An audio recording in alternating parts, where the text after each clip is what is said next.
पिछले वीडियो में हमने देखा था कि टेंस क्या होता है, टेंस कितने प्रकार के होते हैं, टेंस को कितने कैटेगरी में बांटा गया है, वो सारा देखा था। और आज अपन बात करते हैं प्रेजेंट टेंस की। एक बार फिर मैं दोहराना चाहता हूँ कि टेंसेस वे रूल्स होते हैं जो कौन सा कार्य किस समय हुआ और कितना हुआ उसको क्या बताते हैं, टेंसेस के रूल्स। आज अपन पढ़ेंगे प्रेजेंट टेंस। प्रेजेंट टेंस मतलब वर्तमान काल, यानी कि वर्तमान समय में जो भी कार्य हो रहे हैं वो सब किस में आएंगे, प्रेजेंट टेंस के अंदर आएंगे। किसके अंदर आएंगे, प्रेजेंट टेंस में। अपन पहला टेंस जो पढ़ने जा रहे हैं वो है प्रेजेंट सिंपल, जिसका अर्थ होता है यानी कि वर्तमान समय के वे कार्य जिनके बारे में जानकारी तो होती है अर्थात पूर्ण जानकारी नहीं होती है। जैसे राम खाना खाता है, जैसे राम खाना खाता है, जानकारी तो है अर्थात पूर्ण जानकारी नहीं है। ऐसे कार्यों को व्यक्त करने के लिए हमें किस टेंस का यूज किया जाता है,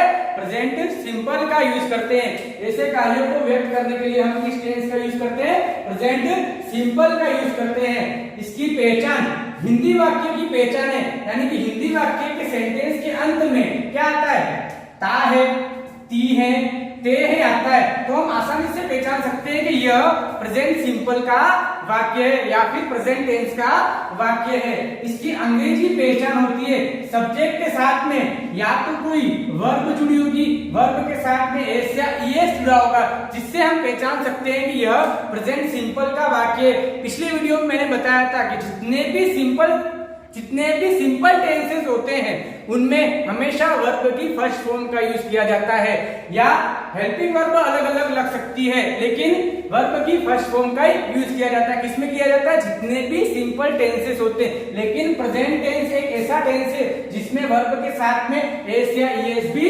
जुड़ती है। क्या जुड़ता है, एस या ईएस भी जुड़ता है। एक होता है डू और डज। डू और डज का यूजेस इंट्रोगेटिव और नेगेटिव सेंटेंसेस में किया जाता है। किस टेंस में किया जाता है, प्रेजेंट सिंपल में करते हैं, लेकिन इंट्रोगेटिव और नेगेटिव सेंटेंसेस बनाते हैं जब अपन डू और डज का यूज करते हैं। अब अपन देखते हैं कीवर्ड के बारे में।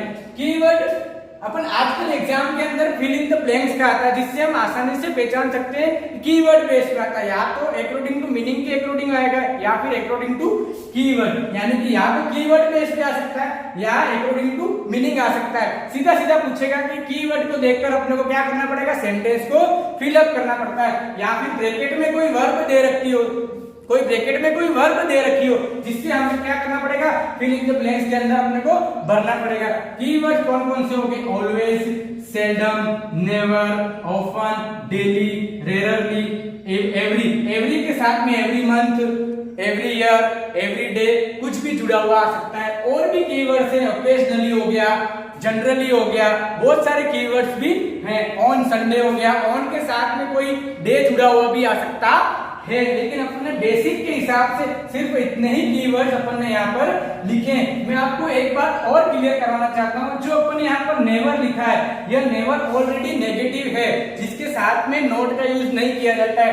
डायरेक्टली किसी सेंटेंस में नेवर दिया हुआ है तो अपने को सिर्फ डू या डज दोनों में से किसी एक चीज को भरना पड़ता है, क्योंकि नेवर ऑलरेडी क्या है, नेगेटिव है। अपन इसको अंग्रेजी पहचान के रूप में देखते हैं, तो अंग्रेजी पहचान में क्या है, वर्ब की फर्स्ट फॉर्म। सीधा सीधा देखना है कि वर्ब की फर्स्ट फॉर्म जहां होगी वहां अपन इजीली पहचान सकते हैं कि ये सेंटेंस किसका है, प्रेजेंट सिंपल का है। इसका पैटर्न जो बनता है, फॉर्मूला जो बनता है, सब्जेक्ट के साथ में वर्ब हो, लेकिन उसके साथ में एस या ईएस जुड़ा होगा, और ऑब्जेक्ट। अब अपने को ये भी पता होना चाहिए कि कौन सी वर्ब जो होती है जिनके पीछे एस या ईएस जोड़ सकते हैं। कोई वर्ब होती है जिनके पीछे हमेशा क्या रहता है, S, double S, S H, C H, और भी कुछ चीजें रहती होंगी जिनके साथ में क्या जुड़ता है, ये जुड़ता है। बाकी सारी जितने भी वर्ब होती है उनके पीछे क्या जुड़ेगा, एस जुड़ेगा। ठीक है, कौन सा जुड़ेगा, एस। अब अपने को ये भी क्लियर होना चाहिए यूजेस ऑफ वर्ब की फर्स्ट फॉर्म या वर्ब के साथ में एस या ईएस या डू या फिर डज। अब यहाँ पर देखना होगा कौन से सब्जेक्ट हैं जो हमेशा किस वर्ब को एग्री करता है या फिर किस फॉर्म को एग्री करता है, यानी कि आई, वी, यू, दे या प्लूरल नाउन के साथ में हमेशा किसका यूज करते हैं, वर्ब की फर्स्ट फॉर्म का यूज करते हैं। और इंट्रोगेटिव और नेगेटिव में हम किसका यूज करते हैं, डू करते हैं। वैसे दूसरा सब्जेक्ट जो होता है थर्ड पर्सन जो होता है, थर्ड पर्सन में दे भी काउंट होता है, लेकिन ये ऑलरेडी क्या है, प्लूरल है। वैसे ही, शी, इट, नेम और सिंगुलर नाउन के साथ में वर्बों के साथ एस या ईएस अर्थात डस जुड़ता है। डस के बारे में फिर बताता हूं, इंट्रोगेटिव और नेगेटिव सेंटेंस में किसका यूज किया जाता है, डस का यूज किया जाता है। अब अपन देखने जाएंगे एग्जांपल के तौर पर सेंटेंस को प्रेजेंट टेंस में कौन कौन से सेंटेंस होते हैं, अफर्मेटिव, नेगेटिव और इंट्रोगेटिव सेंटेंस को बांटा गया है। आइए देखते हैं अपन एग्जांपल। अब अपन बात करते हैं एग्जांपल की, इसकी बात करते हैं एग्जांपल की। उसमें एक अपन देखते हैं अफर्मेटिव, नेगेटिव और इंट्रोगेटिव। कितने सेंटेंस है, अफर्मेटिव, नेगेटिव और इंट्रोगेटिव। अफर्मेटिव में कौन सी फॉर्म लगती है, वर्ब। वर्ब के साथ में क्या जुड़ा होता है, एस या ईएस, क्लियर। नेगेटिव सेंटेंस में क्या जुड़ा होता है, सब्जेक्ट के साथ में डू या डस, इसके साथ में क्या आएगा, नॉट। ये कौन सा हो गया, नेगेटिव। इंट्रोगेटिव सेंटेंस कौन सा होता है, वो हमेशा क्वेश्चन मार्क्स, इसके एंड में हमेशा क्या आएगा, क्वेश्चन मार्क्स में आएगा। और हेल्पिंग वर्ब कहाँ आ जाती है, आगे आ जाती है। तो यहाँ पर हेल्पिंग वर्ब के रूप में अपन ने यूज किया है डू और डस। अब अपन देखते हैं एग्जाम्पल। एग्जाम्पल किस टाइप से आते हैं, या तो हिंदी टू इंग्लिश कैसे बनाना। यदि अपन ने इन एग्जाम्पल को सोल्व कर लिया, यदि इन फॉर्मूले को अपनाते हुए अपन ने एग्जाम्पल सोल्व कर लिए, तो बड़ी आसानी से अपन हर चीज को English to Hindi to English अपन आसानी से ट्रांसलेट कर सकते हैं। आइए देखते हैं अपन एग्जाम्पल। जैसे कि मैं पत्र लिखता हूं, हिंदी पहचान क्या होगी, ता है।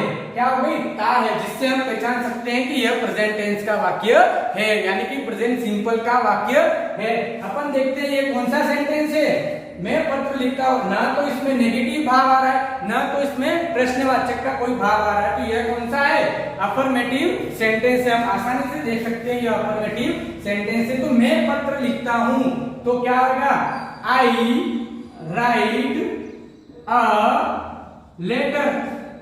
मैं क्या लिखता हूं, पत्र लिखता हूं, आई राइट अ लेटर। अब आप देख रहे होंगे सर इसके साथ में एस या एस नहीं जुड़ा हुआ है। तो अपन ने पहले बात करी थी, यह क्या है, एक तरह से फर्स्ट पर्सन है। पर्सन की भी बात करी थी, फर्स्ट पर्सन, सेकंड पर्सन और थर्ड पर्सन की बात करी थी।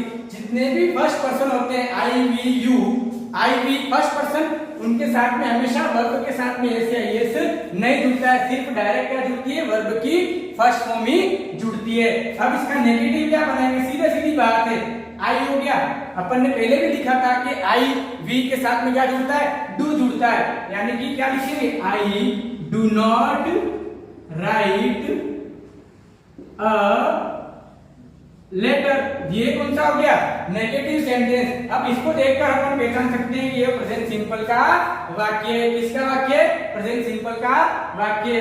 क्या मैं पत्र लिखता हूं, क्या मैं पत्र लिखता हूं, क्या मैं पत्र लिखता हूं, ये कौन सा हो गया, कौन सा वाक्य हो गया, ये इंट्रोगेटिव सेंटेंस हो गया। तो यहाँ पर क्या होगा, अपन को पैटर्न देखना है। डू क्या हो गया, डूस क्या हो गया, हेल्पिंग वर्ब। डू और डस क्या है यहाँ पर, हेल्पिंग वर्ब, जो सबसे पहले आएगी। तो यहाँ पर क्या लगाना है, कुछ नहीं करना है, इस डू को अपन क्या लिया है यहाँ पर आगे। बाकी सेंटेंस जो ये पहले वाला था वैसा कैसा पूरा एज इट इज लिख देने का है। क्या करेंगे अपन, एज इट इज लिख देंगे। Do I write a letter, question marks. तो ये क्या बन गया, क्या मैं पत्र लिखता हूं। तो अपन देखते हैं ये कौन सा हो गया, अफर्मेटिव, ये कौन सा हो गया, नेगेटिव, ये कौन सा हो गया, इंट्रोगेटिव। हम इनसे देखकर अपन पहचान सकते हैं कि ये प्रेजेंट सिंपल का वाक्य है। अब नेक्स्ट जो एग्जांपल है इसको भी अपन सोल्व करके देखते हैं कि यह वास्तव में अफर्मेटिव, नेगेटिव या इंट्रोगेटिव है या नहीं है।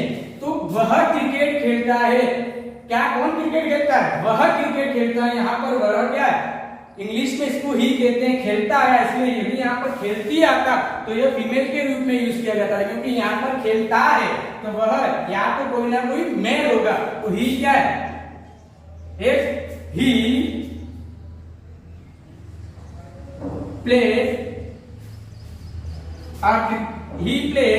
क्रिकेट, वह क्या खेलता है, क्रिकेट खेलता है। क्या खेलता है, क्रिकेट खेलता है। तो यहाँ पर आपको ये भी कंफ्यूजन होगा कि सर इसके साथ में आपने एस या एस जुड़ा है, कैसे जुड़ा जुड़ा है। मैंने पहले भी बताया था कि यह कौन सा पर्सन है, थर्ड पर्सन है। थर्ड पर्सन के साथ में कोई भी वर्ब हो उसके साथ में एस या ईएस जुड़ता है। कहने का मतलब है वर्ब की फर्स्ट फॉर्म के साथ में एस या ईएस जुड़ता है यदि सब्जेक्ट कौन सा पर्सन हो, थर्ड पर्सन हो। यदि सब्जेक्ट थर्ड पर्सन हो तो उनके साथ में वर्ब के साथ में एस या ईएस जुड़ता है। लेकिन अपने को ये भी पहचानना पड़ेगा कि कोई वर्ब ऐसी आती है जिनके पीछे S, double S, C H या एस एस हो तो उनके साथ में क्या जुड़ता है, ईएस जुड़ता है। कोई वर्ब ऐसी आती है जिनके पीछे वाई भी जुड़ा हुआ होता है लेकिन आगे कौन सा साउंड है, कंसोनेंट साउंड नहीं है, यहाँ पर आगे कौन सा है, वोवेल है, तो डायरेक्ट वो क्या जुड़ेगा, एस।